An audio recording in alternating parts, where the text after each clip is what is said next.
దేవుని పరిశుద్ధ నామానికి స్తుతి కలుగునుగాక. చేరి వచ్చిన మీ అందరికీ వందనాలు. Praise the lord. ఇది నాన్న ప్రభు మనకి ఇచ్చినటువంటి మాట, దేవుడు మనకి ఇచ్చినటువంటి మాట. దేవుడు ఆత్మ కనుక నీవును ఆత్మ కలిగి నడుచుకోవాలి. హల్లెలూయా. ఇది నాన్న మనకి ఇచ్చిన దేవుని యొక్క అంశం. దేవుడు ఆత్మ కనుక నీవును ఆత్మ కలిగి జీవించాలి. దేవుని స్తోత్రం కలుగునుగాక. హల్లెలూయా. సో మన జీవితంలో ఒక సత్యాన్ని మనం ఎరగాలి, ఒక నిజాన్ని మనం గ్రహించాలి. ఏంటంటే దేవుడు ఆత్మ అయి ఉన్నాడు. హల్లెలూయా. దేవుడు ఆత్మ అయి ఉన్నాడు. సో సంఘముగా మనము కూడా సంఘముగా ఆత్మ చేత నడిపించబడినప్పుడే మన జీవితాన్ని పరిపూర్ణతలోనికి నడిపించుకోగలం. హల్లెలూయా. ఆత్మీయమైన లోకములో మనం నడుచుకోవాలి. సో నేటి క్రైస్తవ కాలంలో 90% మంది ఈ స్పృహలో లేని వారుగా ఉంటున్నారు. అర్థమవుతుందండి? సో ఒక ఆచారపరంగా క్రైస్తవులు భక్తి చేసేవారు ఉన్నారు, చేయాలి కాబట్టి మొక్కుబడిగా చేసేవాళ్ళు ఉన్నారు, సంవత్సరానికి 3 సార్లు పండగలకు మాత్రము దేవాలయానికి వచ్చేవారు ఉన్నారు, ఆదివారం తప్పనిసరిగా వెళ్ళాలి కాబట్టి ఆదివారం వెళ్ళేవారు ఉన్నారు. కానీ నిజముగా అది సరి అయిందా అంటే అది మాత్రమే కాదు, ఆత్మలో నడిపించబడాలి. హల్లెలూయా. ఎందుకు అంటే దేవుడు ఆత్మ కనుక. దేవుడు ఏమై ఉన్నాడు? He is a spirit. ఆయన ఆత్మ ఉన్నాడు. ఒక మాట చూద్దాము. యోహాను సువార్త 4వ అధ్యాయం 24వ వచనం కనుక మీరు చూడగలిగినట్లయితే, దేవుడు ఆత్మ గనుక ఆయనను ఆరాధించువారు ఆత్మతోనూ సత్యముతోనూ. అది కరెక్ట్గా, దాన్ని మించింది ఏం లేదు.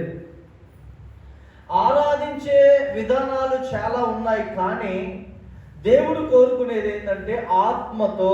దేవునికి స్తోత్రం. ఆత్మతో. గాలితోటే ఏకం చేయగలము, కానీ గాలిని నీరుని ఏకం చేయగలమా? బుడగలు తీరు గాలి బయటకు వచ్చేస్తుంది. నువ్వు ఎంత బుడగలో గాలి ఊది ఏమంటే గోదావరిలో లేకపోతే వాటర్ ఫాల్స్లో కిందికి వెళ్ళి ఆ బుడగను తీసుకొని వెళ్ళి ఆడ గాలిని ఓపెన్ చేసి నీళ్ళని గాలిని కలుపుదాన్ని చూస్తే అయితే అది అవ్వదు.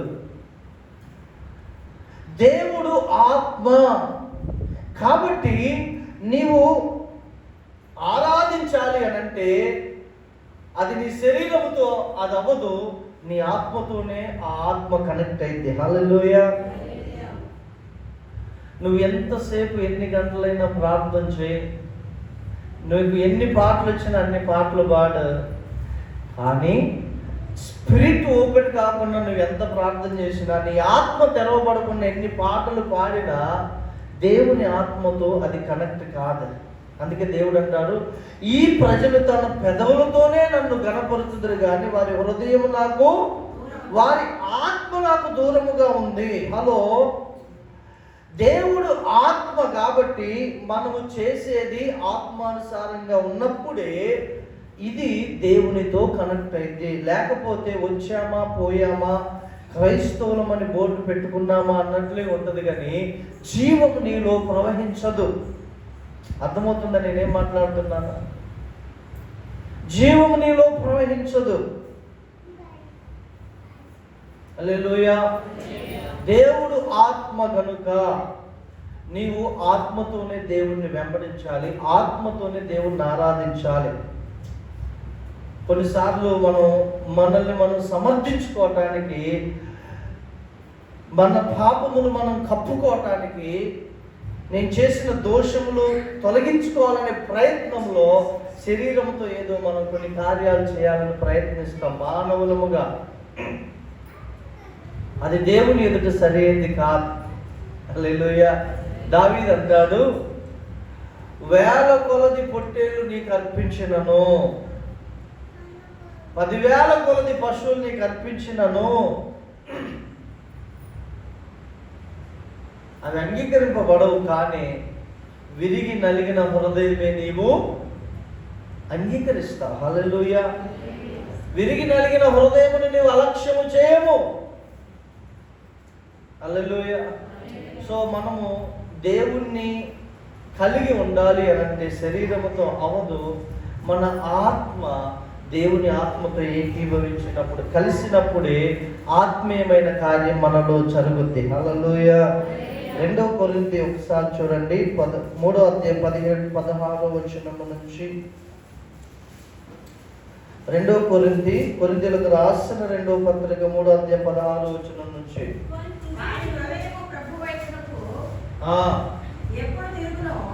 వారి హృదయము ప్రభు వైపునకి ఎప్పుడు తిరుగునో, హల్లెలూయా చెప్దామా? టర్న్ అవ్వాలి మన హృదయం ప్రభు వైపుకి. నీకు తెలుసు నేను ఎక్కడ మాట్లాడుతున్నానో. ప్రభువా ప్రభువా అని నన్ను పిలుచువాడు పరలోక రాజ్యములో ప్రవేశించాడు, కానీ నేను చెప్పే మాటల ప్రకారము ప్రవర్తించువాడే పరలోక రాజ్యములో ప్రవేశిస్తాడు. హల్లెలూయా. వారి హృదయము ప్రభు వైపునకు ఎప్పుడు తిరుగునో అప్పుడు ముసుగు తీసివేయబడును. ఆ ముసుగు ఏంటయ్యా అంటే అంధకారం. ఆ ముసుగు ఏంటయ్యా అంటే పాపము. ఆ ముసుగు ఏంటయ్యా అంటే ఆ కన్నులకు, ఆత్మీయమైన కన్నులకు గురిడ్డితనం కలిగించేది. ఆ ముసుగు తీసివేయబడాలి మన ఆత్మలో.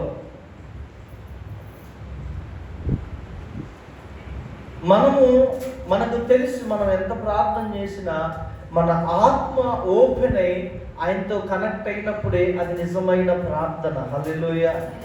ఏదో చేసుకోవాలి కాబట్టి చేసుకో. కొన్నిసార్లు మనం ఏం చేస్తాం, తడిసిపోయా ప్రభువా నీకు స్తోత్రం, నా గాత్రం అన్నట్లుగా ఇంకా నేను చేయలేని పడుకుంటాం. అది ప్రార్థన అంటే ప్రార్థనే, కానీ దేవునిని చేరే ప్రార్థన కాదది. మన ఆత్మ ఉత్తేజపరచబడాలి ప్రార్థించినప్పుడు. హల్లెలూయా. మన హృదయం పొలకించిపోవాలి దేవుణ్ణి ప్రార్థించినప్పుడు. మన హృదయం పరవశించిపోవాలి. అది నిజమైన ప్రార్థన, దేవుని హృదయాన్ని తాకే ప్రార్థన అది. 17వ వచనం చూస్తే,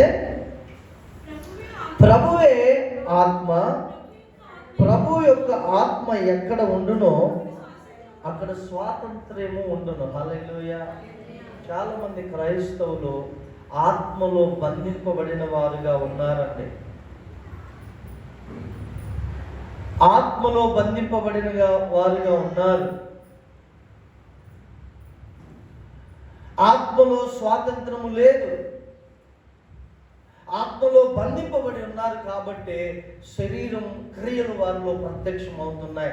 శరీరం యొక్క మనస్సు వారు అనుసరించి నడుస్తున్నారు. నేను అంటాను, ఆత్మ విషయమై మనకు స్వాతంత్రం లేనంత కాలం మనం బానిసలమే పాపానికి, సాతానుడికి. హృదయము దేవుని వైపు తిప్పబడాలి. దేవుని స్తోత్రం. ఇంత మాటలు విని కూడా నీలో చేంజ్ లేకపోతే, నీలో మార్పు లేకపోతే నువ్వు ఎంతకాలమైనా అలాగే నడుస్తావు. దేవుడు నీకు తెలియపరచబడడు. అసలు నీ హృదయము తిప్పట్లేదు, అదే సమస్య.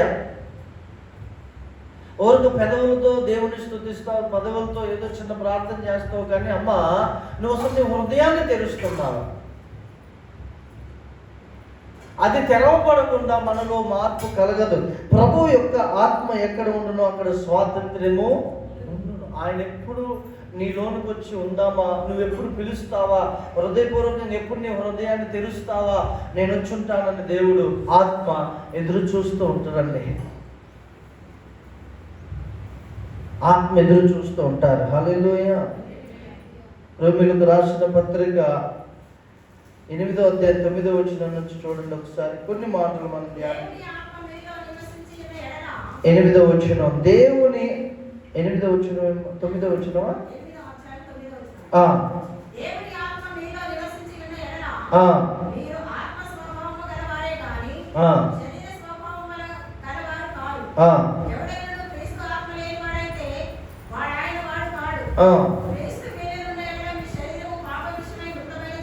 ఈ మాట చూడండి, పాప విషయమై మృతమైనది కానీ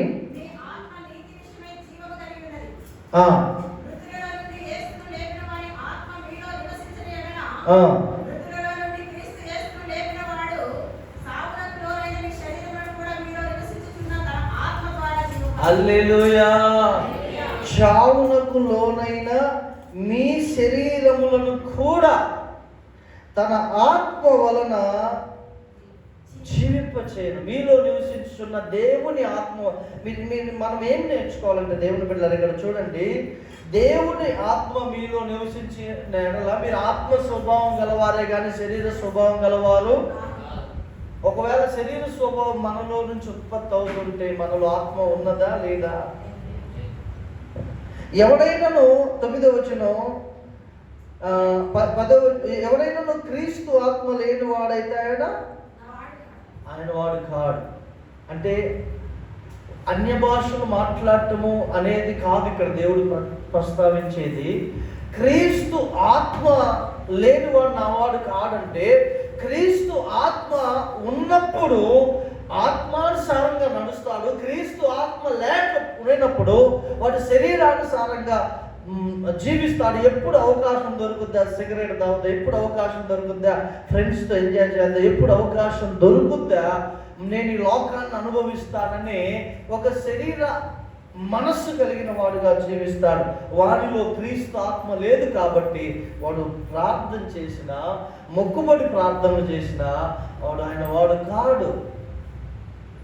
ఎందుకు కాదు అనంటే, యేసు ప్రభువు డైరెక్ట్గా అన్నాడు, అయ్యా నీ నామంలో నేను దెయ్యాలను వెళ్ళగొట్టా, ప్రవచించా, అద్భుతాలు చేశాడే, నువ్వెవడో నాకు తెలియదు. ఎందుకు అంటాడు అంటే, వాడు అద్భుతాలే యేసు నామంలో చేశాడు కానీ వాడు ఆత్మ చేత నడిపింపబడలా, ఆత్మ యొక్క లోకములో నడవటానికి ఇష్టపడలేదు. అందుకే వాడు అందుకే ప్రభు, అరే దెయ్యములు కూడా నమ్మి వణుకుచున్నవి కానీ దెయ్యములు పరలోకంలో వెళ్తాయా? యాకోబు పత్రికలో అంటాడు కదా, దెయ్యములు కూడా నమ్మి వణుకుచున్నవి. మీరు విశ్వాసం గలవారై ఉన్నానంటున్నారు కానీ విశ్వాసం క్రియల రూపం దాల్చట్లేదు. క్రియలు లేని విశ్వాసము మృతము. నువ్వు చర్చికి వస్తావు, పాపాన్ని ప్రేమిస్తావు. నువ్వు మందిరానికి వస్తావు, బూతులు తిడతావు. నువ్వు ప్రార్థన చేస్తావు, అదే నోటితో శపిస్తావు. నేనేమన్నా అంటే, దేవుని ఆత్మ నీలో ఉంటే ఎలా నడవాలో ఆ ఆత్మ దేవుడే నిన్ను నడిపిస్తారు. హల్లెలూయా. ఆత్మ లేని వాడు ఆయన వాడు. నువ్వు పరిశుద్ధాత్మను దుఃఖపరిస్తే నువ్వు ఆయన దానవు కాదు. మనం భ్రమపరచబడొద్దంటే, ఏదో మనం ప్రార్థన చేస్తే ఏదో కార్యం జరుగుతుందని నేను పరిశుద్ధుని అనుకుంటే భ్రమపరచబడినట్టే. నా హృదయాన్ని ఎల్లప్పుడూ దేవుడు చూస్తాడు. హల్లెలూయా. మన హృదయము ఆయన ఎడల నిర్దోషముగా ఉండాలి. సమస్య ఏంటంటే, మన హృదయాలు ఆయన వైపు తిప్పబడకపోవటమే. మన హృదయాలు ఆయన వైపు తిప్పబడినప్పుడు ఆయన వెలుగు మనల్ని ఎలా ప్రకాశిస్తుంది. రాత్రి నేను కళ చూశాను. సంఘంలో ఎవరో ఒక వ్యక్తి కరెంట్ షాక్ తగిలి చనిపోతున్నట్లుగా దేవుడు చూపించాడు. ఇంకొక ఆయన ఏదో ప్రమాదం, ఏదో అపాయంలో ఉన్నట్లుగా. ఎందుకు సేవకుడికి దేవుడు చూపిస్తారు అంటే, దేవుడు నిర్దోషి కాబట్టి. హల్లెలూయా. ఆయన నిర్దోషి, ఆయన ప్రేమ కలిగిన వాడు కాబట్టి నా బిడ్డలు ప్రమాదంలో నుంచి తప్పించబడాలి, నాకు వ్యతిరేకంగా చేసి వారు సాతానుడికి బందీలుగా ఉండకూడదు, వారిని నాశనం చేస్తాడని దేవుడు ప్రేమతో జరగబోయే సంగతులు తెలియచేస్తాడు. ఇక్కడ మనం చూసాము 10వ వచనం, క్రీస్తు మీలో ఉన్న ఎడల మీరు పాపం విషయమై, క్రీస్తు మీలో ఉన్న ఎడల మీ శరీరం పాప విషయమై మృతమైనది. హలో, క్రీస్తు మీలో ఉంటే ఏ పాపమునకు నీవు చోటు ఇవ్వవు. సాధ్యమా అంటే దేవుని ఆత్మ ద్వారా అది సాధ్యం 100%. హల్లెలూయా. అందులో అసాధ్యమేమి లేదండి. యోసేపు దేవుని ఆత్మ ద్వారా నడిపించబడిన వాడి పాపం నుంచి పారిపోలేదా? ఏమంటే యెహోనాదాబు కుమారులు ఇర్మియా అనే ప్రవక్తయే యాజకుడే. ప్రవక్త వెళ్ళి మందిరంలో ద్రాక్షారసం త్రాగండి అనిస్తే యెహోనాదాబు కుమారులు, అయ్యా మా పితరుడు చెప్పాడు ద్రాక్షారసం తాగొద్దని, మేము త్రాగమన్నారు. హల్లెలూయా. వాళ్ళని సాక్షిగా పెట్టి ఇశ్రాయేలీయుల్ని, ఇర్మియాని ఎదుట పెట్టి ఇశ్రాయేలీయుల్ని దేవుడు గద్దిస్తున్నాడండి. ఎందుకంటే వీరు తమ పితరులు చెప్పినట్లుగా వింటున్నారు. ఇశ్రాయేలీయులు నేను చెప్పినట్లు నా ప్రవక్తలను పెందలగాడి పంపించినప్పటికీ వారు నా మాట వినట్లేదు. కాబట్టి ఈ యెహోనాదాబు కుమారులు నా సన్నిధిలో ఎప్పుడూ ఉంటారు. రేఖాబీయులు, వారికి నా సన్నిధిలో ఉండడానికి అర్హత లేదు. ఎందుకంటే వారు తమ హృదయాన్ని తిప్పుకున్నారు నా నుండి. దేవుని బిడ్డలారా, మనం స్వాతంత్రంగా ఎప్పుడు బ్రతుకుతాం తెలుసా? ఆత్మలో స్వేచ్ఛగా ఎప్పుడు బ్రతుకుతాం తెలుసా? మన హృదయం దేవుని వైపు తిరిగినప్పుడు మాత్రమే. హల్లెలూయా. అప్పుడు నీ ఆత్మలో ఏం కలుగుతుందో తెలుసా? ఒక స్వాతంత్రం, ఒక స్వేచ్ఛను అనుభవిస్తావు. చీకటి ఉండదు, దుఃఖం ఉండదు, భారం ఉండదు. ఎల్లప్పుడూ నీ హృదయం ఆత్మ చేత స్వాతంత్రం కలిగి ఉంటుంది. హల్లెలూయా. దేవునికి స్తోత్రం. 10వ వచనం చదవండి. మీరు క్రీస్తు మీలో నున్న ఎడల మీ శరీరం చాలు. పాప విషయం ఏంటంట? చచ్చిపోయింది. అది ఇప్పుడు చచ్చిపోయిన వ్యక్తిని లెమ్మంటే లెగుస్తాడా? కొట్టామనుకోండి తిరిగి కొడతాడా? తిట్టామనుకోండి తిరిగి తిడతాడా? ఎందుకని? ఒరే నువ్వు లేవురా, లేకపోతే అలాంటి అయ్యా ఒక్కసారి లేగయ్యా, మాతో మాట్లాడయ్యా, ఒక్కసారి లేచి మాట్లాడయ్యా అంటే చనిపోయిన శవం లేచి మాట్లాడతాడు. ఎంత ఇష్టము కలిగిన వారు పోయి అయ్యా ఒక్కసారి లేవు మాట్లాడ ఎందుకు అంటే అది శరీరము మృతమైనది.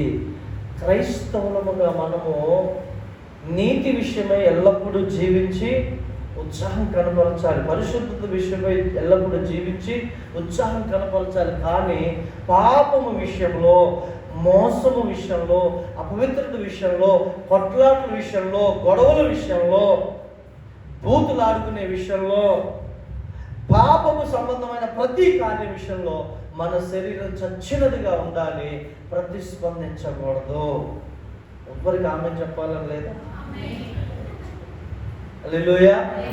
మనం అలాగూ బ్రతుకుదుముగాక. యేసన్న గారు ఒక కుటుంబంలోనికి వెళ్ళండి. అన్నం పెడితే ఆ తల్లి అన్నం తింటుంటే మంచిగా కరివేపాకుతోటి తాలింపు వేసిన పప్పు అన్నం, చక్కటి వాసన తింటుంటే ఆ పెద్ద ఆయన వచ్చి ఆ పక్కన 3 సార్లు 2 సార్లు ఉమ్మి వేశాడంట. యేసన్న గారు కన్నీళ్లతోటి అట్లాగే కలుపుకొని ఆ తల్లి ఎక్కడ బాధపడుతూ లేచి వెళ్తేనని అలాగే ఏడ్చుకుంటూ అన్నం తిని వెళ్ళిపోయాడంట. నిజంగా కొన్నిసార్లు సేవకునికి అటువంటి వ్యతిరేకతలు వస్తాయి, అవమానాలు వస్తాయి. ఎవరితోటి? సంఘంలో నుంచే. అయినా మేము ప్రతిస్పందించకూడదు. ఎందుకంటే మేము చచ్చిన వారు. మాలో ఇగో ఉంటుంది, కానీ దాన్ని ఎప్పుడు సమాధిలోనే ఉంచాలి, బయటికి తీయకూడదు. ఏడ్చుకుంటే అమ్మా అయ్యా ఇల్లొస్తా అని దండం పెడుతూ వందనాలు చెప్పి వెళ్ళిపోయాడు. వెళ్ళిన తర్వాత అండి ఆ పెద్ద ఆయన, ముసలాయన మనసు కదిలిపోయిందంట. ఈ యవనస్తుడు అప్పుడే తిట్టాడు, దున్నపోతున్నట్టున్నావు కదరా, నువ్వు పని చేసుకొని బతకలేవా, ఇక్కడికి వచ్చి తింటావు ఏంటని అన్నాడంట. ఏం మాట్లాడుకుంటూ వెళ్ళిపోయాడు. ఈయనన్నాడు, ఏమే అబ్బాయి ఎవరు, చాలా నిదానస్తుడు ఉన్నాడే, చాలా నమ్రత కలిగి ఉన్నాడంట. అయ్యా ఆయన మా పాస్టర్ గారు అంటే అంట. అవునా, సర్లే ఆదివారం చెప్పు నేను కూడా వస్తానన్నాడంట. హల్లెలూయా. మారు ఉమ్మూసాడేమో, 3 బస్తాల ఒడ్లు బియ్యము తీసుకొని రిక్షా మీద తీసుకొని వెళ్ళాడంట. హల్లెలూయా. ఆ వ్యక్తి, ఆ కుటుంబం అండి యేసన్న గారి మినిస్ట్రీలో స్తంభములుగా నిలబడ్డారు. దేవునికి స్తోత్రం. స్తంభములు. ఇంకొక ఆమె ఉంది, ఆమె ఆయా అంటే తెలుసా, పురులు చేసే ఆమె. పురుళ్ళు చేసే ఆమె, ఆ పని ఏంటంటే, ఆ కాలంలో ఈ మీడియా ఇవన్నీ ఏం లేవు కదండి. ఆమె ఏం చేసేదంటే, ఎవరన్నా గిట్టన వాళ్ళు వస్తే మగపిల్ల వాళ్ళని పుడితే ఆంధ్రాలో ఎక్కువ ఉండేది, వాళ్ళ వంశధారకుడు ఉండొద్దు, ఆ పురిట్లోనే చంపేసేది. ఇదిగో అని అప్పుడు 20 రూపాయలు 30 రూపాయలు ఇస్తే ఈ వెళ్ళి అలా చంపేసేది. చాలా మంది అలా చేసేది. ఒకరోజు యేసన్న గారు వాక్యం చెప్తుంటే విని ఆమె పశ్చాత్తాపడి యేసన్న గారి దగ్గరికి వచ్చి బోర్ నేడుస్తుందంట. అయ్యా, నేను ఇలా చంపాను చిన్నపిల్లల్ని, డబ్బుకు ఆశించి వాళ్ళ విరోధులు శత్రువులు వచ్చి చెప్తే నేను పురిట్లోనే వాళ్ళని చంపేవాళ్ళు చిన్నపిల్లలయ్యా, చంపితే వాళ్ళు ఈ పిల్లలు నువ్వే ఏదన్నా ఒకటి చేయను, ఇంకా వాళ్ళు కూడా 10-20 ఇస్తే నా చేతులతో చంపిన బిడ్డను తీసుకెళ్ళి నేనే ఆ మురికి కాలంలో ఎక్కడో పడేసేదాన్నయ్యా, దేవుడు నన్ను క్షమిస్తాడా, నా పాపం నాలాంటి హృదయం కలిగిన స్త్రీని క్షమిస్తాడయ్యా అంటే, నువ్వు నిజంగానే హృదయాన్ని దేవుని వైపు తిప్పితే తల్లి ఆయన ఇప్పుడే క్షమిస్తాడనగానే బోరు నేర్చి పశ్చాత్తాపడి ఆ రోజు నుంచి అటువంటి పనులు చేయకుండా ఆ మినిస్ట్రీలో ఒక స్తంభముగా ఆ తల్లి కూడా నిలబడ్డది. హల్లెలూయా. మన హృదయం మార్చబడినప్పుడే దేవుని పని కొరకు దేవుడు మనల్ని వాడుకుంటాడండి. సేవకుడు నిన్ను ఓరుక రుద్దన అవసరం లేదు, ఈ పరిచయం ఆ పరిచయం, నీ హృదయం మార్చబడితే దేవుని ఆత్మ నీకు బోధిస్తుంది ఏది చేయాలో ఏది చేయొద్దో. మనము పాపం విషయమై మృదులముగా ఉంటాం. మనం దేవుణ్ణి ఇంకా మన హృదయంతో నమ్మట్లేదు కాబట్టి దేవుని శక్తిని మనం పొందలేకపోతున్నాం. మన హృదయంతో దేవుణ్ణి ఆరాధించాలి. హల్లెలూయా, హల్లెలూయా. ఓ మాట చూద్దాం. కొరింథీయులకు రాసినటువంటి మొదటి పత్రిక 2వ అధ్యాయం 14వ వచనం చదవండి. ప్రకృతి సంబంధమైన మనుష్యుడు. మీకు విషయం తెలుసా అండి, మీరేమో భార్యగా మంచి ఆత్మీయ స్థితి కలిగి ఉంటారు, మీరేమో భర్తగా మంచి ఆత్మీయ స్థితి కలిగి ఉంటారు, కానీ నీ భర్త లేదా నీ భార్య అంత ఆత్మీయంగా ఉండడు. వాక్యము తెలియదు, దేవుడి ప్రేమ తెలియదు, ఎందుకంటే అతను హృదయంగా పూర్తిగా దేవుని వైపు త్రిప్పబల్లే. కాబట్టి ప్రకృతి సంబంధమైన అంటే ఈ లోక సంబంధమైన మనుష్యుడు దేవుని ఆత్మ విషయములను వ్యతిరేకిస్తాడు. నువ్వు చెప్పేవాళ్ళమ్మ నాకు బాబు నువ్వే పెద్ద పాపన పొరవాళ్ళు ఉన్నట్టు అంటాడు భర్త. అది భార్య అంటదా, నీకే తెలుసా నాకు తెలియదా అంటే, దేవుని ఆత్మ సంగతులు ఆత్మ చేత నింపబడి ఆ తీవ్రత కలిగిన వారే ఎరుగుతారు. హల్లెలూయా. నేను ఇక్కడ భార్య భక్తులు ఉన్నవారికి నేను చెప్పే మాట ఏంటంటే, దైవిక సంబంధమైన విషయాల్లో ఒకరినొకరు హెచ్చరించుకోండి. ఒకవేళ ఒకరు ఎవరైనా బలహీనులుగా ఉంటే మరొకరు వారిని బలపరచండి, హెచ్చరించండి. ఇద్దరూ కలిసి దేవునికి లోబడండి, దేవుడిని ప్రేమించండి. అప్పుడే కుటుంబాలు ఫలిస్తాయి. హల్లెలూయా. ఎందుకు దేవుడు ఇద్దరిని జత చేశాడంటే, ఒకరు పడిపోయినప్పుడు మరొకరు లేపడానికి, అంతేగాని ఒకరి తప్పులు ఒకరు ఎంచుకొని నిందించుకొని కుటుంబాన్ని నాశనం చేసుకోవడానికి కాదు. ఎంకరేజ్ చేసుకోవాలి. కంటిన్యూ చేయండి. అతనికి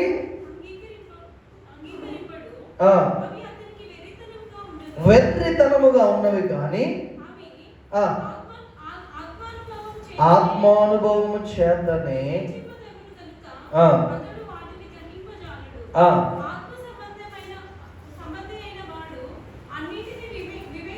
చాలు. హల్లెలూయా. దేవునికి స్తోత్రం. దేవుని ఆత్మ చేత మనం అన్ని వివేచించాలి. ఇది సరైనదా కాదా, పరిశుద్ధాత్మ దేవుడు దీన్ని ఒప్పుకుంటాడా ఒప్పుకోడా, ఈ క్రియ చేస్తే ఈరోజు ఇది దేవునికి మహిమ వస్తుందా రాదా, లేకపోతే దేవునికి అవమానం వస్తుందా, ఇవన్నీ ఆత్మ చేత నింపబడితేనే మనం వివేచిస్తాం. లేదంటే ప్రకృతి సంబంధంగా కనుక మనం నడుచుకుంటే, ఏదో వాడు వచ్చాడు ఊర్లో పండగంట 1000 రూపాయలు ఇవ్వమన్నాడు, దేవుడు నీకు ఇచ్చిన డబ్బు వ్యర్థమైన వాడికి ఇవ్వకూడదు. ఆమేన్. దేవుడు నీకు ఇచ్చిన రూపాయి వ్యర్థమైన వాటికి ఇవ్వకూడదు. నీ డబ్బు వెళ్ళి దేనిని గణపరుస్తుంది, ఏ కార్యానికి ఎంకరేజ్ చేస్తుంది అనేది నువ్వు వివేచించాలి. నన్ను ఒకరు వచ్చి అడిగారు ఒక విషయమే, అయ్యా నేను సహాయం చేయడానికి ముందే కానీ దేవుడు నాకు ఇచ్చిన డబ్బు నేను వేరే వాటికి ఉపయోగించకూడదు, సమాజానికి మేలు చేసే వాటికైతే నేను ఇవ్వగలను. హల్లెలూయా. Praise the Lord. మీరు కొంతమంది అడుక్కునే వాళ్ళు వస్తారండి, నిజముగా అవసరతలో అడుక్కునే వాళ్ళకి మీరు సహాయం చేయండి. కానీ కొంతమంది వేరే విధంగా వచ్చి అడుక్కుంటారు. వారికి మనము మన ధనము ఇవ్వకూడదు.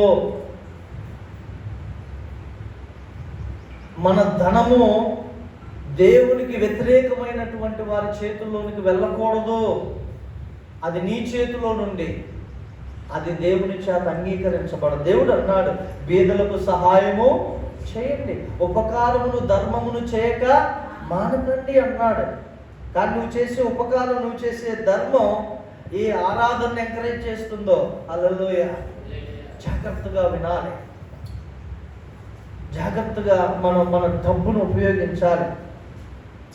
కారులో వెళ్తున్నప్పుడు కొంతమంది కర్రలు పట్టాపుతారు. నేను చాలా సీరియస్గా అలిగేలు చూడను. ఎందుకు అంటే అది వేరే విధంగా ఉపయోగపడుతుంది. ఆ డబ్బు దేవుడు నాకు ఇచ్చిన ప్రతి రూపాయి ఆయన మహిమ కొరకే ఉపయోగించబడాలి. హల్లెలూయా. కొన్నిసార్లు నేను వెళ్ళినప్పుడు చాలా తినాలనిపిస్తుంది, కానీ ఇంత డబ్బు ఖర్చు పెట్టాలి, ఒక్క పూట ఓర్చుకుంటే సాయంత్రానికి వెళ్ళి తినొచ్చులే. నేను కష్టపడ్డది కాదు ఆ సొమ్ము, దేవుడు నాకు ఇచ్చింది. హల్లెలూయా. దాన్ని వ్యర్థంగా ఉపయోగించకూడదు. మన ఆత్మ చేత అన్ని వివేచించగలము ఆత్మను నీలో కలిగి ఉన్నప్పుడు. హల్లెలూయా, హల్లెలూయా. 2 కొరింథీ చూడండి, ప్రభు ఏమన్నాడు 3:16 కొరింథీయులకు రాసిన 2వ పత్రిక 3వ అధ్యాయం 16 వచ్చిన ఏం చెప్తున్నాడంటే అక్కడ, వారి ప్రభు వైపునకు ఎప్పుడు తిరుగును అప్పుడే. ఇది మనం కలిగి ఉండాలి.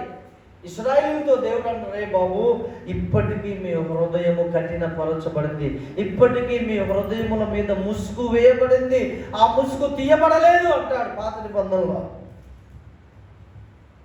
కొన్నిసార్లు చూడండి, మనం ఎంత దైవజనులు చెప్పినా కానీ మనం వినటానికి ఇష్టపడం. ఎందుకంటే ఆ ముసుగు వీరిని కఠినత్వంలోనికి నడిపిస్తుంది,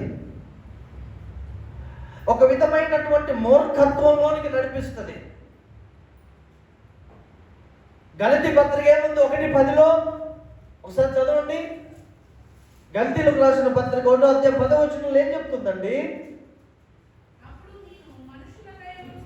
ఇప్పుడు నేను మనుష్యుల దయను సంపాదించుకొని చూచుచున్నానా, దేవుని దయను సంపాదించుకొని చూచుచున్నానా?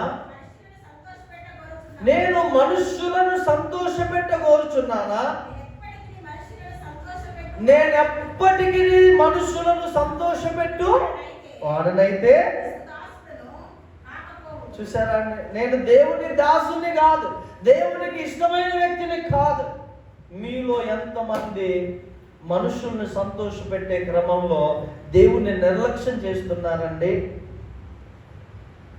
నేను అన్నాను మా బంధువులతోటి ఒకసారి, మీరంటే మాకు ఇష్టమే, మీరంటే మాకు ప్రేమే, కానీ మా దేవునికి ఆదివారం ఇవ్వవలసిన ప్రయారిటీ ఇచ్చిన తర్వాతనే ఇంకేదైనా. హల్లెలూయా.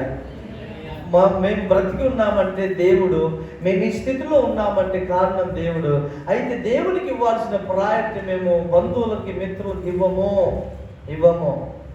మా జీవితంలో ప్రాణం పోయినా మేము ఇవ్వము, ఎందుకంటే మా దేవుడే మాకు ప్రథమమైన వాడు. హల్లెలూయా. ఇక్కడ ఏమంటున్నాడంటే ఆ ముసుగు తీసివేయబడాలి, హృదయం దేవుని వైపు తిప్పబడాలి. దేవుడేమో మత్తయి సువార్త 13వ అధ్యాయంలో కానీ 15వ అధ్యాయంలో కానీ ఏమన్నాడు? వారు తమ పెదవులతో నన్ను స్తుతిస్తున్నారు కానీ వారి హృదయం నాకు దూరంగా ఉంది. సో ఎంతో దూరం.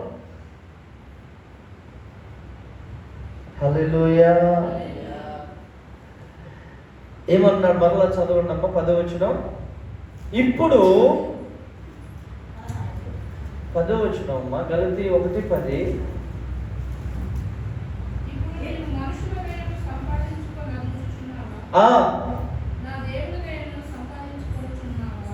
అమ్మా, ఇప్పుడు నేను మనుష్యుల దయను సంపాదించుకొన చూచుచున్నానా? మీరు ఒక్కసారి ఆలోచించండి. హలో,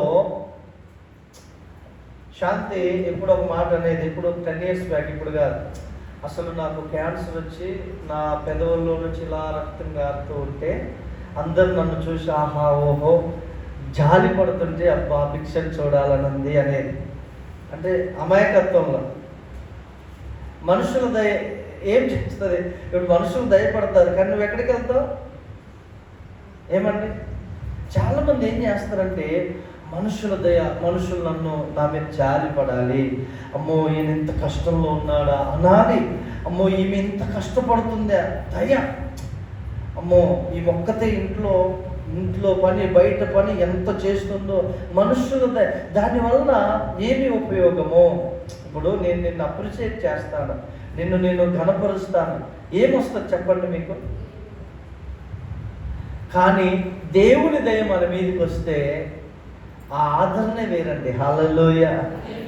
దేవుడు ఒకరోజు యాకోబు, ఏంటయ్యా నీ బాధ ఏంటి? అయ్యా అందరూ విడిచిపెట్టారయ్యా, నేను ఒక్కడనే ఉన్నా, మా అన్న నన్ను చంపాలని వస్తున్నాను, నన్ను ఆశీర్వదించు, నన్ను బ్రతికించు. సరే యాకోబు నన్ను వదిలిపెట్టు, నేను లేదా నువ్వు ఆశీర్వదిస్తేనే. దేవుడు యాకోబు విషయమై ఆ రాత్రి దయ చూపించాడు. హల్లెలూయా. ఈ రోజుకి ఇశ్రాయేలుగా మార్చబడిన యాకోబు సంతానం, ఇశ్రాయేల్ దేశం చుట్టూ 60 మంది దేశాలతో శత్రువులు ఉన్న ఒకే ఒక దేశం, మన రాష్ట్రం అంతా కూడా ఉండదు. చుట్టుపక్కల ఉన్న దేశాలు వణికిపోతాయి. ఎందుకో తెలుసా? దేవుడు ఆ దేశం పట్ల తన దయనుంచాడు. హల్లెలూయా. మనం దేవుని దయను సంపాదించుకోవాలని, మనుషుల దయను కాదు.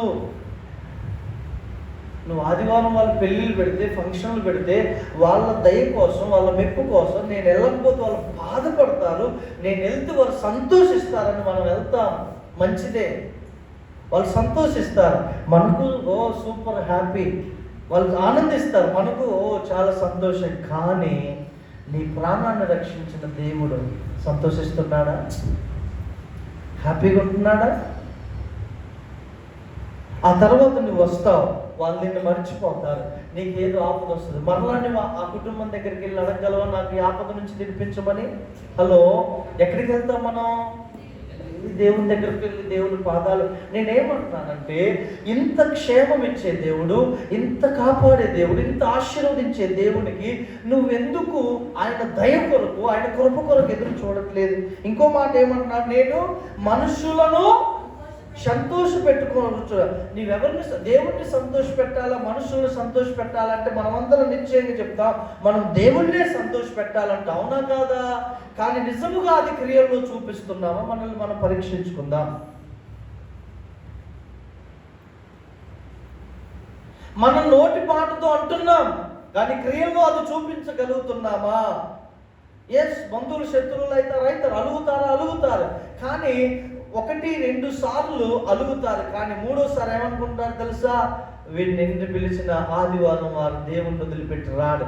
ఈ ముద్ర నీ యొక్క బంధువులకు నువ్వు వేయగలిగినప్పుడే నువ్వు నిజముగా దేవుణ్ణి సంతోషపెట్టే వ్యక్తి. చప్పట్లు కొట్టి ప్రభువుని మహిమపరుస్తా. హల్లెలూయా. మత్తయి సువార్త 15వ అధ్యాయములో 7వ వచనం, 6వ వచనం నుంచి చదవండి. మీరు మీ పారంపర్యాచారము చొప్పున దేవుని వాక్యమును నిరర్ధకము చేయుచున్నారు. వేషధారులారా, ఈ ప్రజలు తమ పెదవులతో నన్ను గణపరుచుదురు గాని వారి హృదయము నాకు దూరముగా. క్రియలు కలిగిన విశ్వాసము లేదా క్రియలు కలిగిన జీవితం ఎవరు జీవిస్తారంటే దేవుని వైపు తమ హృదయాన్ని తిప్పిన వారు. హల్లెలూయా. పెదవులతో ఆహా ఓహో మీరే నా బలం అని పెదవులతో చెప్పి క్రియల్లోకి వచ్చేసేపటికి అసలు మీరెవరో నాకు తెలియదంటే అది వాక్యానుసారమేనండి. హలో, ప్రభువా నీ కొరకు నేను అది చేస్తా ఇది చేస్తానని నువ్వు ప్రార్థన చేసి ఇది చేసిన వ్యక్తివి, క్రియల్లోనికి వచ్చేటప్పటికి నువ్వు దేవుణ్ణి అవమానపరుస్తున్నావంటే నువ్వు ఎవరిని సంతోష పెడుతున్నావు? బంధువుల్ని కాదా? లోకస్తుల్ని కాదా? హల్లెలూయా. మా నాన్నగారు చనిపోయినప్పుడు నేను మా ఊళ్ళో చాలా మందికి శత్రువు అయ్యాను. అడెవడు మాట్లాడినరా వాడు మాట్లాడే కరెక్టే. నన్ను వచ్చి అడిగారు, అయ్యా నువ్వు 3 రోజు చేయవు, 5 రోజు చేయవు, అది చేయవు, ఇది చేయవని నేను చెప్పాయా, నా లేఖనం బైబిల్ అలా చెప్పట్లేదు. ఒకరోజు చెప్తాము, జ్ఞాపకార్థ కూడిక అది చేద్దాంటే సరేనా అని వెళ్ళి. మనము దేవుని పెట్టారా, ఒకసారి 2 సార్లు మనం ఇబ్బంది పడతామేమో, వాళ్ళు ఇబ్బంది పడతారేమో, కానీ 3వసారికి అది వాళ్ళకి అలవాటు అయింది. హల్లెలూయా.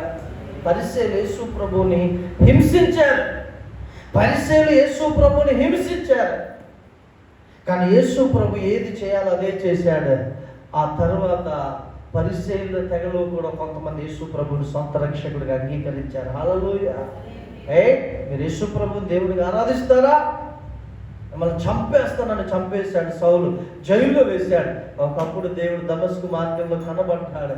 అదే సౌలు 14 పత్రికలు సుమారుగా రాశాడు. హల్లెలూయా. సంఘర్ష. మీరు ఇక్కడ ఉన్నవారు కొంతమంది అయినా, నా బాధ ఏంటంటే, నా వేదన, నా ఆశ, నా తపన, నా ప్రార్థన ఏంటంటే, సంఘ బిడ్డలారా, ఒక్కొక్కరు ఒక్కొక్క గింజ వలె, విత్తనం వలె నిలబడండి. మీ ద్వారా దేవుడు పంటనిస్తాడు. హల్లెలూయా. పొట్టు వలె ఉండొద్దండి, రాజీ పడిపోయిన జీవితం ఉండొద్దు. అడుగుదాం దేవుని, దేవా నేను రాజీ పడకుండా నీ కొరకు జీవించే కృప నువ్వు ప్రభువా. అలా మనం నిలబడినప్పుడండి దేవుడు నీ పక్కకు వచ్చి నిలబడతాడు. హల్లెలూయా. ఏం ఇజ్రాయెల్ దేశంలో నుంచి బబులోను దేశంలోనికి చెరపట్టబడిన వాళ్ళు షడ్రక్ మేషక్ అబేద్నెగోలు ఎవరు లేరా? ఎవరు లేరా? 1000 మంది ఉన్నారు, 1,00,000 మంది ఉన్నారు, 1000 మంది ఉన్నారు. అందరూ వస్తున్నారు, మొక్కుతున్నారు, వెళ్తున్నారు. మనకి ఎందుకు బాధ? అందరూ వస్తున్నారు, మొక్కుతున్నారు, మనకి ఎందుకు బాధ? ఆయన చంపుతానంటాడు. అగ్నిలో అదిగో దగ్గ వెలుగుతున్నాయి కట్టెలు, అగ్ని, అందులో బట్ట అవసరమా?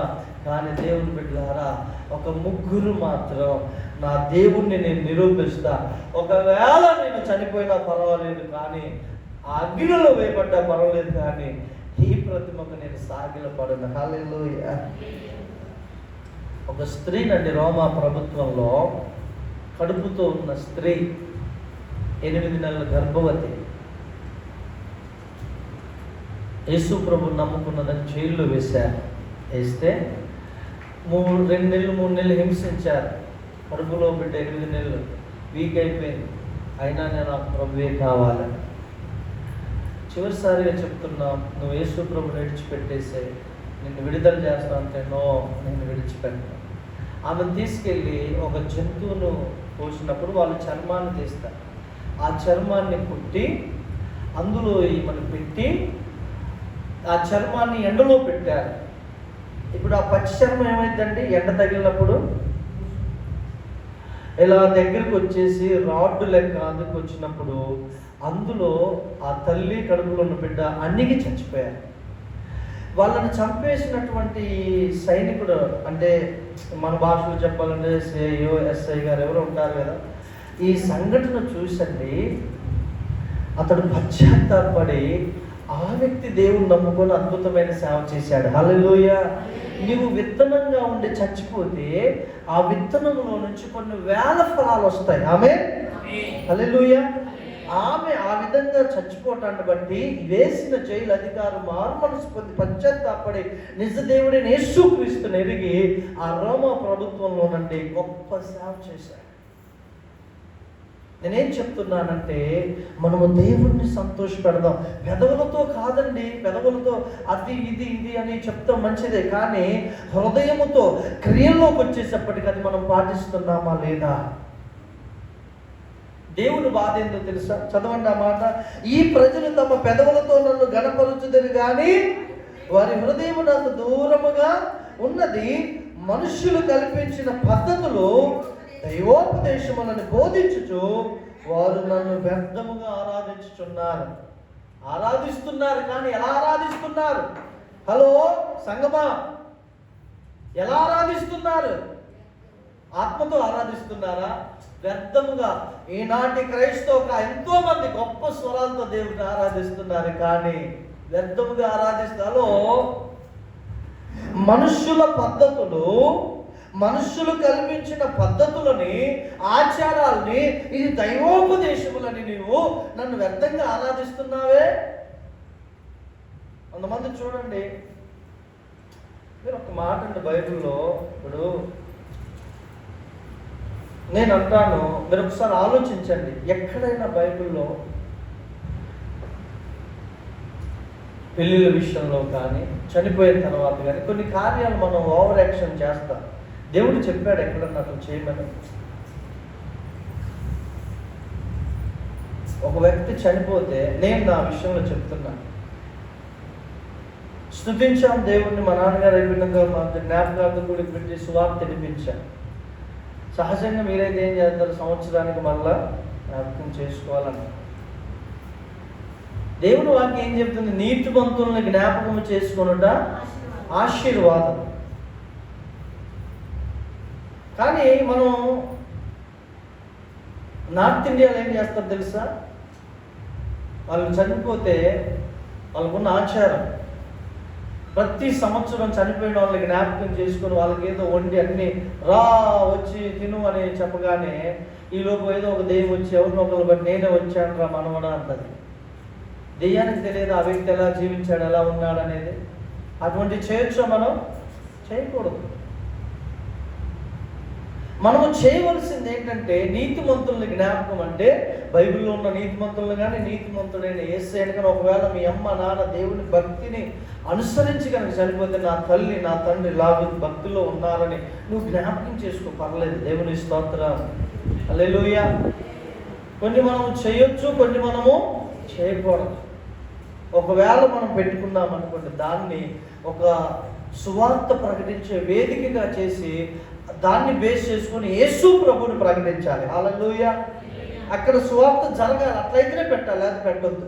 మనుషుల మెప్పు కొరకు, మనుషులు ఏదైనా అనుకుంటారు అని పెట్టొద్దు. పెట్టామా అక్కడ ఘనమైన సువార్త జరగాలి. దేవునికి స్తోత్రం. అదొక అవకాశంగా భావించాలి. కిందకి మీరు చదివినట్లయితే ఎఫెసీయులకు రాసిన పత్రిక 4వ అధ్యాయము, హల్లెలూయా, మనం ముగించుకుందాం. ఎఫెసీయులకు రాసిన పత్రిక 4వ అధ్యాయము 1 నుంచి 4 వచనాలు చూడండి. అలా కాదమ్మా. కాబట్టి మీరు సమాధానమును బంధము చేత ఆత్మ కలిగించు ఐక్యమును కాపాడుకొనుట యందు శ్రద్ధ గలవారై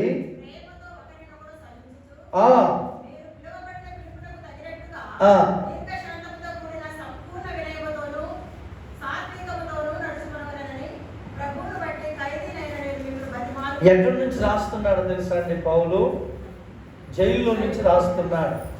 ఎక్కడి నుంచి రాస్తున్నాడు? ఖైదీ అంటున్నాడు. ఓపెన్గా చెప్తున్నాడు, అయ్యా నేను ఖైదీనయ్యా, నేను జైల్లో ఉన్నా. ఏమని చెప్తున్నాడు? మీరు సమాధానమును బంధము చేత ఆత్మ కలిగించి ఐక్యమును కాపాడుకొనుట యందు శ్రద్ధ కలవారై. ఈరోజు ఎంతమంది కుటుంబంలో సమాధానాన్ని కాపాడుకుంటున్నారు? సంఘంలో ఎంతమంది సమాధానాన్ని కాపాడుకుంటున్నారు? ఒక్కొక్క పాస్టర్ అండి, ఒక్కొక్క పాస్టర్ వాళ్ళకి నచ్చిన వాళ్ళతోటే మాట్లాడతారు, నచ్చిన వాళ్ళతో మాట్లాడరు. సిగ్గు కలుగునుగా కాదు. ఏమండి, బాధేస్తుంది కొంతమంది తల్లు. దేవుడు వాళ్ళకి ఇచ్చిన పొజిషన్ ఎంత ఉన్నతమైన పొజిషన్ అండి. నిన్ను హింసించిన వారిని దీవించమని బైబిల్ చెప్తుందా లేదా? హల్లెలూయా. నీ శత్రువుల్ని ప్రేమించమని బైబిల్ చెప్తుందా లేదా? నీ శత్రువుల్ని అందులో ఒక బ్లెస్సింగ్స్ దాగి ఉంటుందండి. ఇప్పుడు నేను చెప్పడం కాదు, చదివిస్తా మీతోటి. అమ్మ ఒకసారి రోమిలకు రాసిన పత్రిక తీయండి. రోమిలకు రాసినటువంటి పత్రిక 12వ అధ్యాయంలో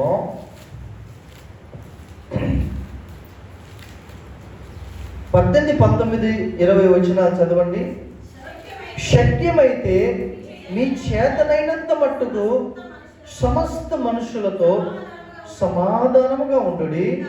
ప్రియులారా, మీకు మీరే పగ తీర్చుకొనక దేవుని ఉగ్రతకు చోటియుడి. పగ తీర్చుట ఎవరి పనది? దేవుని పని, మన పని కాదు. నేనే ప్రతిఫలమునిత్తును వ్రాయబడి ఉన్నది. కాబట్టి అందరు చదవండి ఆ మాట. 20 వచనం. కాబట్టి శత్రువు ఆకలికొని ఉంటే అతనికి భోజనం పెట్టుము, దప్పికొని ఉంటే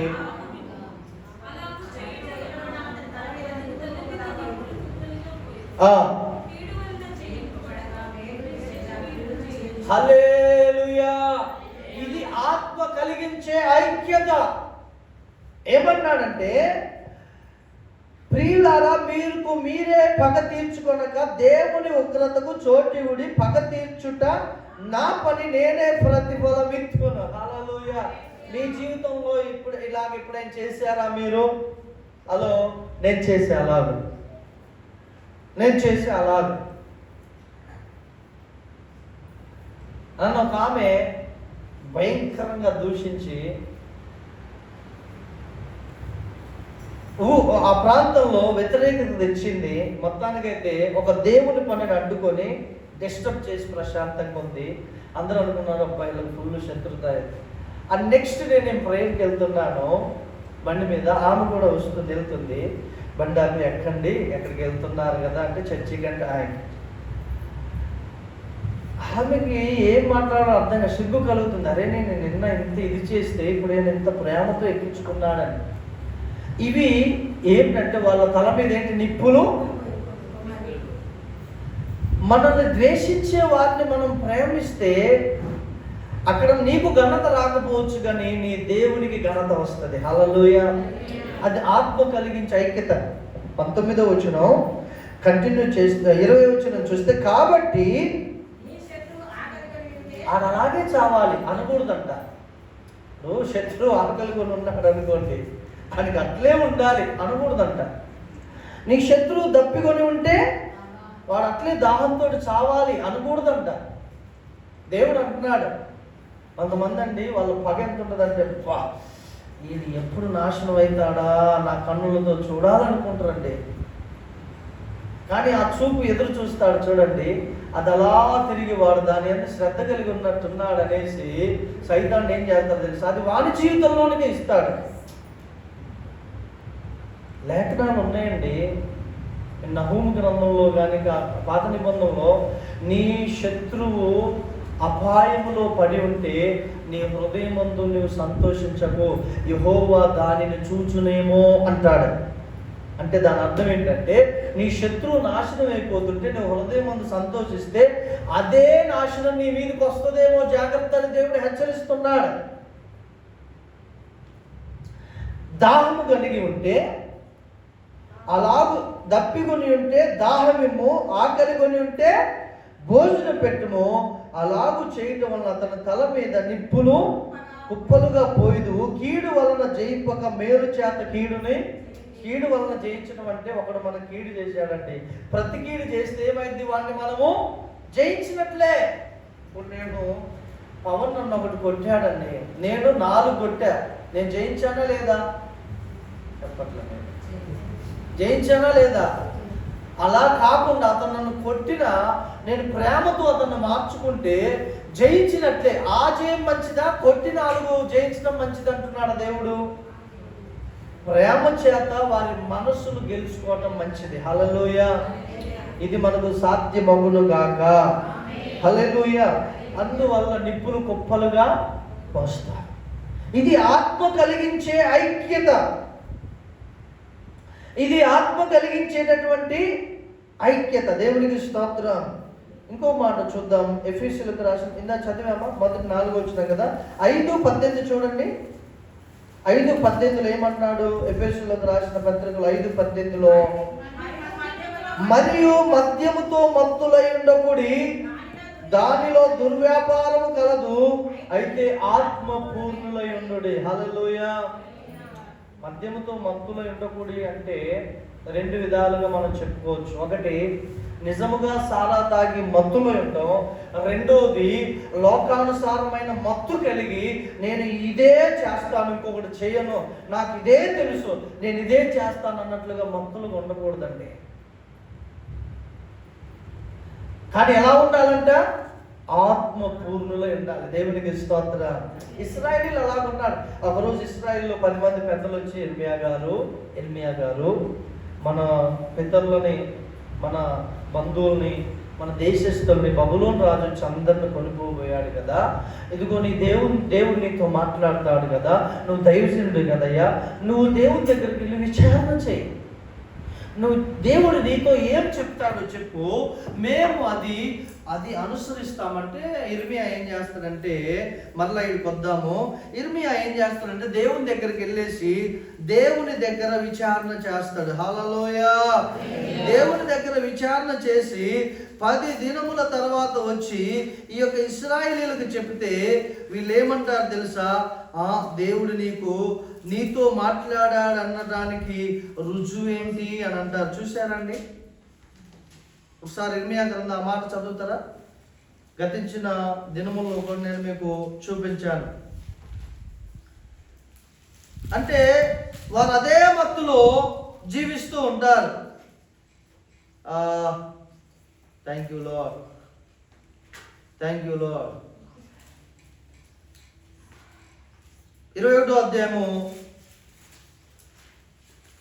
మొదటి 2 వచనాలు బిగ్గరగా స్పీడ్గా చదవండి.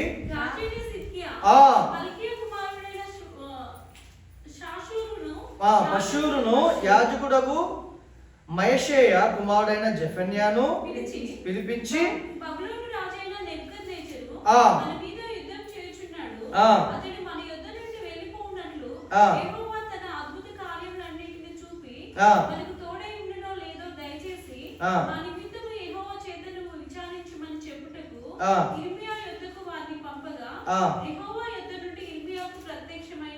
దేవుని స్తోత్రం. చాలు. హల్లెలూయా. అంటే ఇర్మియా దేవుని వాక్కును చాలా స్పష్టముగా చదవగలిగిన లేదా స్పష్టముగా విని గ్రహించగలిగినటువంటి వ్యక్తి. హల్లెలూయా. అయితే మనం ఇంకొక చూసినట్లయితే కొంతమంది వ్యక్తులు ఇర్మియాతో అంటారయ్యా, నీ దేవునితో నీవు వాక్కుని పొందుకొని మా యొద్దకు వచ్చు, రమ్ము, నీ దేవుడైన యెహోవా ఏది సెలవిస్తాడో అది మేము తూచా తప్పకుండా పాటిస్తాం అని అంటాడు. హల్లెలూయా. కానీ ఇర్మియా అంటాడు, మీరు ఇక్కడ ఉండొద్దు, ఈ జనముల యొద్ద కాపురం ఉండొద్దు అనేసి చెప్తున్నారు కదా, అలా కాదు, మీరు ఇక్కడే ఉండాలి, ఐగుప్తు దేశానికి వెళ్ళకూడదని దేవుడు చెప్తున్నాడంటే వాళ్ళు అంటారండి, నీతో దేవుడు మాట్లాడినాడని గ్యారంటీ ఏంది అంటాడు. హల్లెలూయా. అంటే వారొక మత్తులో ఉంటారు, వారొక మత్తులో ఉంటారు. ఇక్కడ 41వ అధ్యాయం 42వ అధ్యాయం చూడండి. 42వ అధ్యాయం 42వ అధ్యాయం మొదటి నుంచి చదవరండి. కారేహ కుమారుడైన యోహానానును హోషేయ కుమారుడైన యజన్యాయును అల్పులేమి గనులేమి ప్రజలందరూ ఎవరంట? ప్రజలందరూ వచ్చారు ఇర్మియా దగ్గరకు వచ్చి ఇర్మియాతో ఇలాగ మనం చేశారు. ఏమని చేస్తున్నారు? మంది మిగిలి ఉన్నామో నీవు చూచుచున్నావు కదా,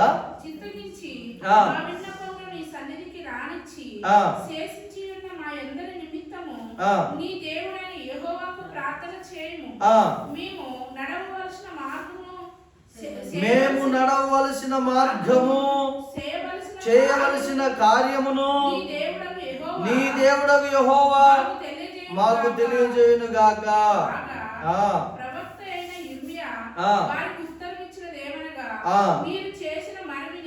అంగీకరించుచున్నాను,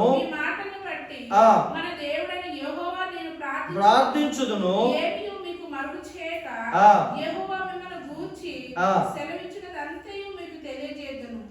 అప్పుడు వారు ఇర్మియాతో ఇట్లాగే, జాగ్రత్తగా వినండి, ఏమన్నారు? నిన్ను మా యొద్దకు పంపి నీ దేవుడకు యెహోవా సెలవిచ్చిన ఆ మాటను బట్టి మారు మాట లేకుండా మేము జరిగించిన ఎడల మా మీదికి నమ్మకమైన సత్య సాక్షిగా ఉండును గాక. అంటే దేవుని జీవముతో అంటున్నారు ఇండైరెక్ట్ గా, మాకు మేలు కలుగునట్లు మేము మన దేవుడైన యెహోవా మాట వినవారమై అది మేలే గాని కీడే గాని ఆయన యొద్దకు నిన్ను పంపు విషయములో మన దేవుడైన యెహోవా సెలవించు మాటకు విధేయులమగుదము. ఒప్పుకున్నారా లేదా ఇర్మియా ఎదుట? కొంచెం కష్టంగానే ఉంటుంది ఉడకపోతా. ఒప్పుకున్నారా లేదా ఇశ్రాయేలీయులు? మీకు అర్థమైందండి? అర్థమైన వాళ్ళు 2 చేతులు ఎత్తండి. హల్లెలూయా. అర్థమైంది కదా? ఇప్పుడు చదవండి 7వ వచనం. 10 దినములైన తరువాత ఎన్ని దినములు? After 10 days. యెహోవా వాక్కు ఇర్మియాకు ప్రత్యక్షమాయెను గనుక. అంటే ఈ 10 దినాలు ఏం చేశాడండి ఇర్మియా? Hello, praise the lord. స్తోత్రం. అందరూ స్తోత్రం చెప్తారు. హల్లెలూయా. ఈ 10 దినాలు ఇర్మియా ఏం చేశాడు? ఉపవాసం ఉన్నాడో తెలియదు, కడుపు మార్చుకున్నాడో తెలియదు. అయ్యా, శేషించిన ప్రజలే, వీళ్ళే మిగిలి ఉన్నారయ్యా, వీళ్ళు నమ్మకస్తులయ్యా, వీళ్ళనైనా మీరు కాపాడండి అయ్యా, వీళ్ళు ఏం చేయాలో చెప్పండి ప్రభు అని 10 దినములు ప్రార్థన చేస్తండి. వాళ్ళు వినరని దేవునికి తెలుసు, వాళ్ళు దేవుని మాట వినరని దేవునికి తెలుసు. అయినను ఇర్మియా కడుపు మార్చుకొని గోజాటాన్ని బట్టి ఇర్మియా కోసం వాక్కు చేయమని చదవండి. అతడు కారేహు కుమారుడైన యోహానాను అతని కూడనున్న 10వ వచనం నుంచి చదవండి అమ్మా. నేను మీకు చేసిన కీడును గూర్చి సంతాపమొంది ఉన్నాను. మీరు తొందరపడక ఈ దేశంలో కాపరున్న ఎడల పడగొట్టక నేను మిమ్మల్ని స్థాపించుదును, పెళ్లగింపక నాటెదను. మీరు బబులోను రాజులకు భయపడుచున్నారే, అతనికి భయపడకుడి. అతని చేతిలో నుండి మిమ్మును తప్పించి మిమ్మును రక్షించుటకు నేను మీకు తోడై ఉన్నాను. అతనికి భయపడి మరియు అతడు మీ ఎడల జాలిపడి అతనికి భయపడకుడి అతనికి మరియు అతను మీ ఎడల జాలిపడి మీ దేశమునకు మిమ్మును పంపునట్లు మీ ఎడల నేను అతనికి జాలి పుట్టించాను. వావ్, దేవుని స్తోత్రం. హల్లెలూయా. అయితే మీరు, నేను చదువుతామా, అయితే మీరు మీ దేవుడైన యెహోవా మాట వినని వారై ఈ దేశమందు కాపురం ఉండక మనం ఐగుప్తు దేశమునకు వెళుదుము, అక్కడ యుద్ధము చూడకయు బోరధ్వని వెనకయు ఆహారము లేమిలే చేత ఆకలి కొనకయు నుందుము గనక అక్కడనే కాపురం ఉందుమని మీరు అనుకొనిన ఎడల యూదా వారిలో శేషించిన వారులారా యెహోవా మాట ఆలకించుడి. ఇశ్రాయేలు దేవుడును సైన్యములకు అధిపతి యెహోవా ఇలాగూ సెలవిచ్చుచున్నాడు, ఐగుప్తునకు వెళ్ళవలెనని నిశ్చయించుకుని అక్కడే కాపురముండుటకు మీరు వెళ్ళిన ఎడల మీరు భయపడుచున్న ఖడ్గం అక్కడను ఐగుప్తు దేశంలోనే మిమ్మల్ని తరిమి పట్టుకొనును. మీకు భయము కలుగజేయు క్షేమం ఐగుప్తు దేశంలోనే మిమ్మల్ని తరిమి కలుసుకొను, అక్కడనే మీరు చత్తురు. నేను వారి మీదికి రప్పించు కీడల నుండి వారిలో శేషించు వారైన తప్పించుకుని వారైన ఉండడు. ఐగుప్తులో నివసిపోవాలని అక్కడికి వెళ్ళ నిశ్చయించుకుని మనుషులందరూ ఖడ్గము చేతను క్షామము చేతను తెలుగు చేత నిశ్శేషముగా చత్తురు. కిందికి రండి. వాళ్ళు ఏమన్నారంటే 43వ వచనం చదవండి. అతడు ప్రజలందరికీ ప్రకటింపవలెను, దేవుడైన యెహోవా పంపిన ప్రకారం ఇర్మియా వారి దేవుడు యెహోవా సెలవిచ్చిన మాటలన్నిటిని వారికి ప్రకటించి చాలింపగా. ఇప్పుడు వీళ్ళు ఒరిజినాలిటీకి వస్తున్నారు. 2వ వచనం చూస్తే, హోషియా కుమారుడైన అజర్యాయును కారేహ కుమారుడైన యోహానాను గర్విష్ఠులందరూ ఇర్మియాతో నీవు అబద్ధము. ఎవరు అబద్ధం పలుకుచున్నారు? ఎవరంట? హలో, ఎవరు అబద్ధం పలుకుచున్నారు? ఇప్పుడు 10 రోజులు ప్రార్థన చేసిన ఇర్మియా మనసు ఎలా ఉంటుంది మీరు చెప్పండి. జన్యులుగా కడుపు మార్చుకొని శేషించిన ప్రజల కొరకు మొరపెట్టితే దేవుడు అంటున్నాడు, మీకు చేసిన కీడును బట్టి పశ్చాత్తాపడుతున్నా. ఎవరు ప్రార్థన విని ఆ మాట అంటున్నాడు? ఇర్మియా ప్రార్థన బట్టి. విషయం అంతా చెప్పిన తర్వాత వీళ్ళు ఏమన్నారు తెలుసా? నీవు ఈ అబద్ధము పలుకుచున్న ఐగుప్తులో కాపురం ఉండవు, మీరు అక్కడికి వెళ్ళకూడదని ప్రకటించడం మన దేవుడైన యెహోవా నిన్ను. మరి ఎందుకు మరి అడగమన్నారు దేవుణ్ణి? ఇశ్రాయేలీయులు ఎంత దుర్మార్గులు అంటండి. ఆ రోజుల్లో దేవుడు నలిపి నలిపి నలిపి పిండి చేశాడు వాళ్ళని. అయినా కొన్నిసార్లు బుద్ధి కలగల వాళ్ళకి. ఎంత దుర్మార్గంగా ఆలోచించాడంటే ఇక్కడ చూడండి ఏమన్నాడు, గర్విష్ఠులందరూ ఇర్మియాతో ఇట్లా అనేది. నిజంగా అండి, ఒక సేవకుడు దేవుని యొద్ద నుండి మాట తెచ్చిన తర్వాత కూడా ఇశ్రాయేలీయులు తిరగబడుతున్నారంటే వారు ఒక మత్తులో ఉన్నారు. అపవాది యొక్క ప్రేరేపణ చేత ఒక మత్తులో, ఒక చీకటిలో ఉన్నారు. నేను ఒక బాబు చెప్పా, ప్రవచించి చెప్పా, ఇదిగో దేవుడు నిన్ను కేరళ పంపిస్తున్నాడు, ఇదిగో నువ్వు వెళ్ళంటే నా మాటని కేరళ సదురుకొని వెళ్ళాడు. ఇంగ్లీష్ అద్భుతంగా నెల నెల శాలరీ వస్తుంది, ఎంత ఆరోగ్యంగా ఉన్నాడు. ఈలోపు ఒక దొంగకాలు వెళ్ళిపోయింది నుంచి. హలో, నువ్వు లేకుండా నేను బ్రతకలేను, నువ్వు లేకుండా నేను ఉండలేను, హలో హీలో హలో అనగానే ఆ మాటలకు పడిపోయి అదే ఇదే చివరికి నాకు చెప్పకుండా వచ్చేసాడు. ఇప్పుడు ఎలా ఉందో తెలుసా జీవితం? దేవుని సంగమా, దేవుని సేవకుని మాటకు లోపడకపోతే భయంకరమైన హీన స్థితిని అనుభవించారు ఇశ్రాయేలీయులు. కిందంగా మీరు చదవండి.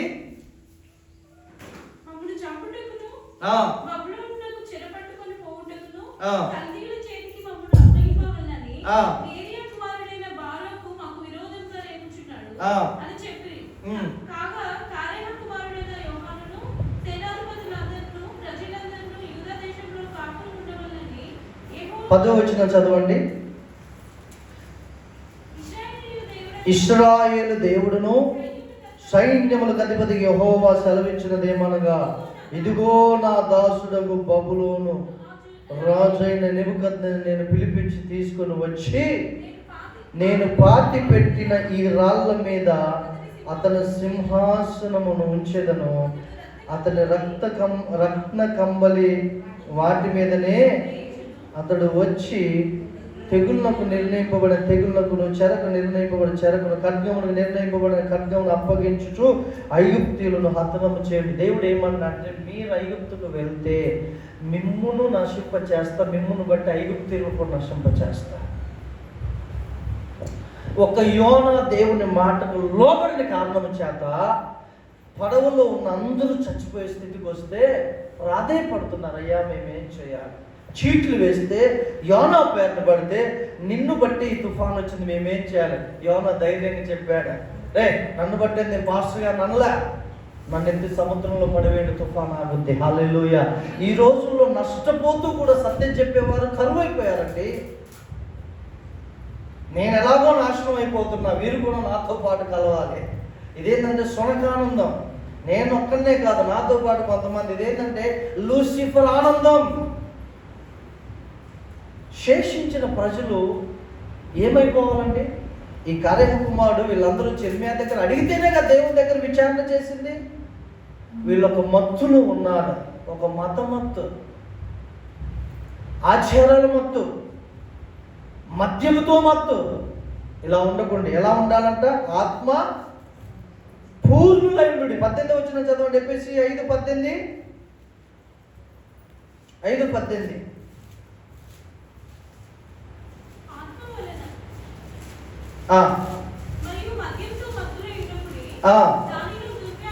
దానిలో దుర్వ్యాపారము గలదు, అయితే ఆత్మ పూర్ణులై ఉండు. దేవునికి స్తోత్రం కలుగును గాక.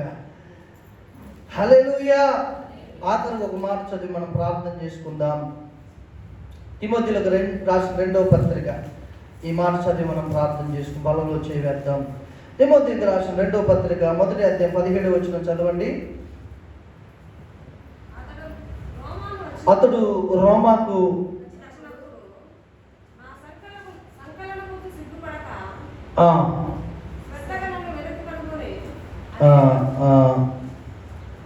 చదవండి అక్క.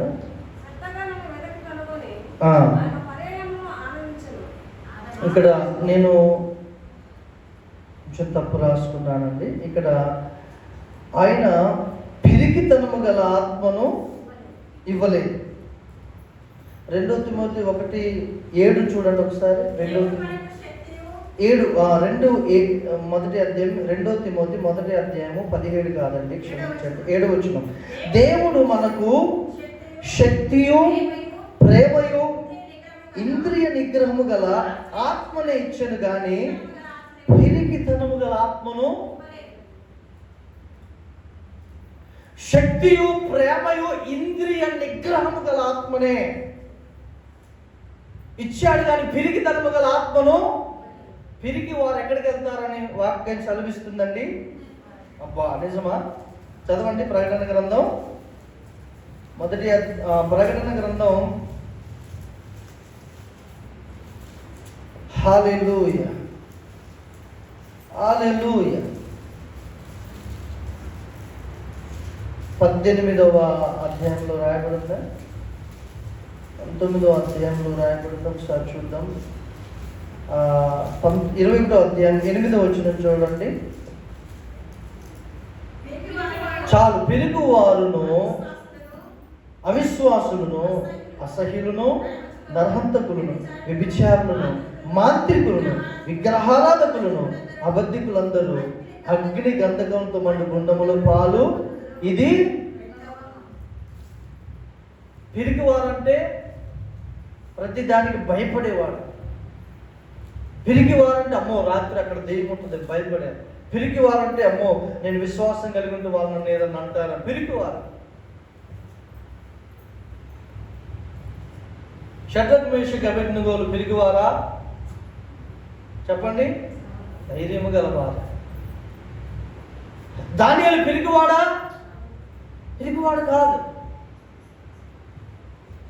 పిరికితనముగా ఉంటే సౌలు పిరికివాడండి. భయపడి ఆడెక్కడొచ్చి నన్ను చంపుతాడు, తన కత్తి మీద తానే పడి చచ్చిపోయాడు. అవునా కాదా? రాజు అయిన సౌలు. మనం పిరికితనంగా, దేవుడికి మనకు ప్రేమయు శక్తియు ఇంద్రియ నిగ్రహము గల ఆత్మనిచ్చాడు. పిరికితనము గల ఆత్మను మరి నువ్వు ఆత్మను పొందుకున్నావో లేదో మనం పొందుకోవాలి దేవుని ఆత్మ చేత. హల్లెలూయా. నింపబడాలి. దేవుని బిడ్డలారా, మరలా మన మూలవాక్యాన్ని చదువుకుందాము. యోహాను సువార్త 4వ అధ్యాయం 26వ వచనం చదివి మనం ప్రార్థన చేద్దాం. 4:26-24. యోహాను సువార్త 4:24. దేవుడు ఆత్మ కనుక ఆయనను ఆరాధించువారు. హల్లెలూయా. దేవుని బిడ్డలారా, మరలా దేవుని సేవకునిగా మీకు చెప్తున్నాను, నేను ముగిస్తున్నాను. దేవుడు ఆత్మ గనక మనమును ఆత్మానుసారంగా నడుచుకోవాలి. ఆత్మానుసారమైన శరీరము జీవం అండి. శరీరానుసారమైన మనస్సు మరణం. ఆత్మానుసారమైన మనస్సు జీవమును సమాధానమునై ఉన్నది అంటూ కింద 13వ వచనంలో ఎవడైనా దేవుని ఆత్మ చేత శరీర క్రియలను చంపని ఎడల అవి వానిని చంపుతాయి.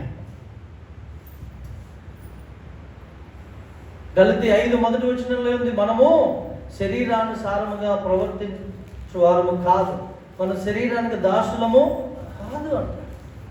కాబట్టి దేవుని బిడ్డలారా, దేవుని ఆత్మను కలిగి ఒకవేళ ఇప్పటికీ నువ్వు ఆ ఇంద్రియ నిగ్రహం గల ఆత్మను, ఆ ప్రేమ శక్తియు గల ఆత్మను నువ్వు పొందుకోకపోతే ప్రభువు కనికరము కలిగిన వాడు.